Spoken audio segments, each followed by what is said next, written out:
The former President John Mahama has assured the people of the Central Region that the Commander Sugar Factory would work again when the National Democratic Congress get the nod in 2025. At a courtesy call on Ogwama to start his 2-day tour in the Central Region, Mr. Mahama said the state of Ghana's economy currently needs an experienced hand to restore it back to its former state. Dubbed Building the Ghana We Want seeks to engage with the chiefs, opinion leaders and people of the country and include their opinions and concerns into the policies of the next NDC administration. From the Myzz Palace and Cape Coast, the former president and his team, including the national chairman of the party, Mr. Johnson Azedu Nketia, proceeded to Ayeldo in Nyankumaze Ahinkro in Asen South, where he met with the chiefs to explain his policies, especially the 24-hour economy. At the Myzz Palace, NDC flag bearer Mr. John Mahama said the current state of Ghana's economy must be handled by experienced hands to get it back on track.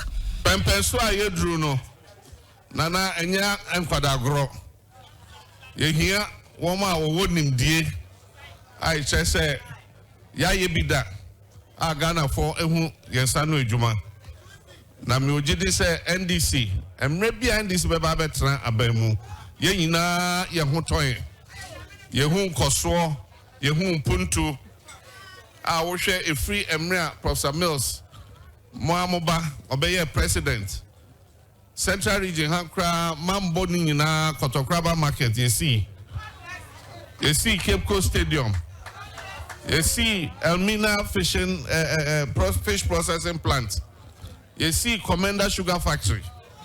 Now me wajidi say NDC bar them factory no Commander Sugar Factory obey Juma. The Omahen of Ugwa Osaber Makwesiata advised the former president to ensure that the concerns and opinions are inculcated in his policies if he's voted into power. Ma yepede senyami oyewa aduma eye ma hiane ochede nyede enzuwara wu pe nyewara susu nemu afọ hu de kejira hu ama ọman ni nyina nyawa ze pie na ọman no pie iti na ebe bi so ọman ze wo pie uso ejira do eza ya ama hon me ya bakan ye de umbo na afa da majunin o sende mensun da mo so umba wakada wo pie school dan no also call. No kasi bibi for a cup mawanu at the football field there. Ochede, it's a wasam. My young stranger there this time around and see for what sort to at Ayeldo in Abura Asebu Kwamankese and Nyankumaze Ahinkro and Asen South, the chiefs were concerned about the poor nature of their roads, markets, health facilities, schools, and other projects. Africa has the fourth largest number of international migrants. In 2017, 25 million people migrated within and outside the continent. At a forum in Accra, stakeholders shared ideas on how to improve the livelihoods of the migrants in Ghana. Statistics from the World Migration Report show that by 2020, an estimated 281 million people were living in countries other than their country of birth. Most of these people migrate towards economic opportunities and other benefits that migration offers. Stakeholders at the forum in Accra spoke about the complex and multidimensional relationships between migration and the inequalities that migrants face in the global south and how to build social cohesion between migrants and locals. We have realized that the migrants' rights in the global, particularly from what we did in Ghana, are not protected. There is less concentration on protecting the migrants and their families and their children. And so the aim of this is to try to look for a better coexistence between migrants and the citizens of Ghana. The director of Cradle of Hope for Relief and Development, Mr. Lawrence Savani, advised migrants to abide by the laws of the countries they find themselves in. If you live in someone's country, you should learn to live by their rules and regulation, so that if there's anyone who is coming out now to be able to support you, they should not use your character as an excuse to fend you off. Migration for Development and Equality Hub seeks to improve the livelihoods of the migrants as well as enhance the socio-economic development of migrants' networks in Ghana and other origins. The Heritage Christian College has provided 100,000 as a startup grant to Davik Farms, winners of this year's Heritage Startup Challenge, to begin their poultry business. The challenge aims to inspire the youth to set up businesses, to make them independent, to believe in their talents, and also take advantage of the opportunities in the country. Since 2018, Heritage Christian College has sponsored 25 student-owned businesses with startup grants of over 500,000 Ghana cedis. This is in line with the university's mandate to promote entrepreneurial skills among the youth, to create employment for themselves and employ others. 3 students sponsored by the college to compete in the FOLA Global Social Innovation Challenge in the US were among the top 8 participating teams, recognized for their achievement. At a graduation ceremony where 66 students received various degrees, the president of Heritage Christian University College, Dr. Samuel Jumesi Ankra, emphasized the university's commitment to nurturing leaders who are not only academically proficient, but also equipped with the skills and mindset necessary to contribute meaningfully to the kingdom of God and society. Your career success and life success as a whole is going to be determined not by your academic qualifications, as important as that is, but by virtue of your conviction. A key highlight of the ceremony was the award of 100,000 Ghana cedis as a startup grant to Davik Farms, winners of this year's Heritage Startup Challenge, to begin their poultry business. At the congregation of the Ghana Institute of Management and Public Administration, management reiterated the school's commitment to provide quality education and nurture graduates to become leaders and change makers in their respective fields. The rector of the institution, Professor Samuel Bonsus, announced initiatives to enhance the overall academic experience of students. Students graduated with master's and doctorate degrees in various fields such as finance, human resource management, public administration, marketing, information systems, international relations, and diplomacy, among others. The rector of GIMPA, Professor Samuel Bonsu, commended the graduates for their accomplishments, highlighting the importance of their dedication and contribution to society.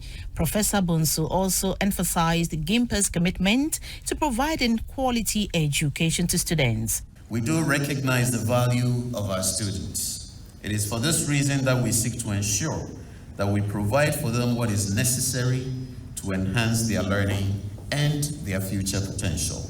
The guest speaker, Reverend Albert Okran, an author, said the path to national growth demands the collective efforts of academia, government, and industry. Academia lays the foundation for learning and innovation. Within the walls of academia, young minds are nurtured, curiosity ignited, and ideas given the wings to soar. But the potential of these discoveries can only be realized with a bridge to the second pillar, and that is the role of government. The valedictorian of the 23rd congregation of GIMPA is Mr. Samuel Atta. Your dedication to our education has helped shape us into the scholars, thinkers, and doers we are today. Thank you for your persistent commitment to excellence. Some of the graduates also spoke to GBC News.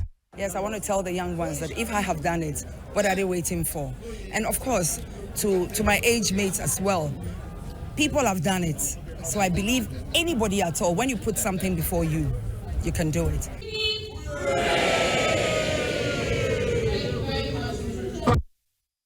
The Northeast Regional Vice President of the Ghana Federation of Disability Organization, Mr. James Nubabari, is making a fervent appeal for an end to all forms of discrimination against them.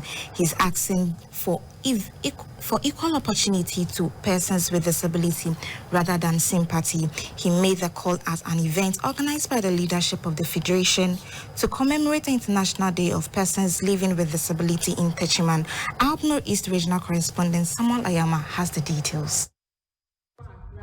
Speakers at the event said Ghana has many legislations intended to help protect and improve the lives of PWDs, but enforcement has not been effective. The Federation called on government to expedite the amendment of the Disability Act 2006, Act 715, to promote and protect the rights of PWDs in the country. The Federation argued that the law in its current form was fraught with inadequacies and did not conform to dictates of the UN Convention of the Rights of Persons with Disabilities ratified by Ghana in 2012. The Bono East Regional President of the Ghana Federation of Disability Organizations, Mr. Patrick Anani, said Act 715 did not have any provision on specific rights of children and women with disabilities or any relevant measures to deal with their issues. He said although Section 6 and 7 of the Act talks about accessibility to the built environment as well as goods and services, the law has no legislative instrument to spell out the details regarding how those rights ought to be assessed. The Bono East Regional Vice President of the Ghana Federation of the Disability Organizations, Mr. James Nubabari, is proposing a second look at the disbursement of the Disability Common Fund.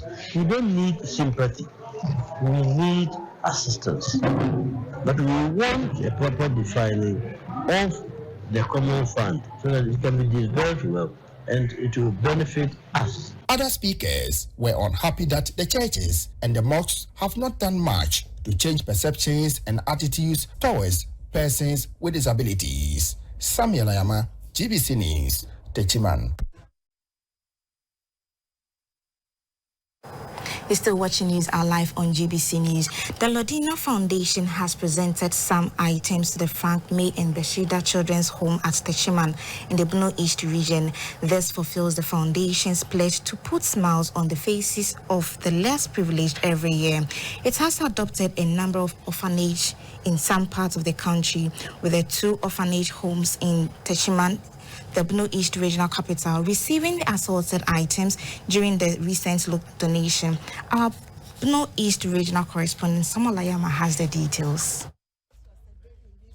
The foundation donated rice, sugar, cartons of milk, assorted non-alcoholic beverages, fruit juice, cooking oil, biscuits, and toiletries. Over the years, the foundation has remained committed to supporting the poor, needy, and the less privileged. Presenting the items at 2 separate occasions in Techiman, former First Lady Mrs. Lodina Mahama pledged her continuous support for the less privileged. The MP for Techiman North, Mrs. Elizabeth Ofosu-Ejari, who spoke to the media on behalf of the former First Lady and her foundation, commended the directors of the homes for their dedication to duty and love for children and advised the children to study hard to become good citizens in the future and contribute to national development. The manager of the Frank May Children's Home, Mrs. Mary Wintimer, thanked the former First Lady and her foundation for the gesture. She was grateful for the regular support from the foundation. The manager of Bethesda Children's Home, Mrs. Naomi Ayarik, expressed her appreciation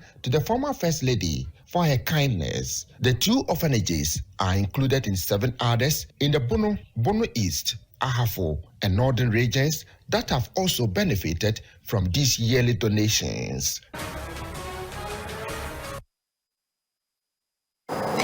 Now on the foreign fronts, initial results from a presidential polls in DR Congo began to trickle in after elections spread over several days, which authorities deemed successful. For the first time, Congolese abroad were able to vote in 5 test countries: Belgium, Canada, France, South Africa, and the United States. The number of registered voters in these countries was around 13,000 out of total of almost 44 million.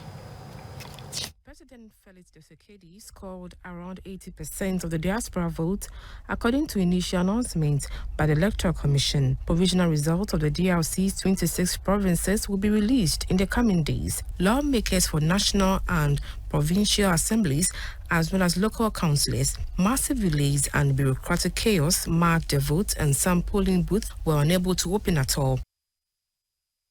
And that's how we end our news hour live on GBC News and Governance Channel. We bring you updates in our subsequent bulletin at 2 p.m. Until then, enjoy the rest of our programs. I am Valencia Tete. Have a good morning.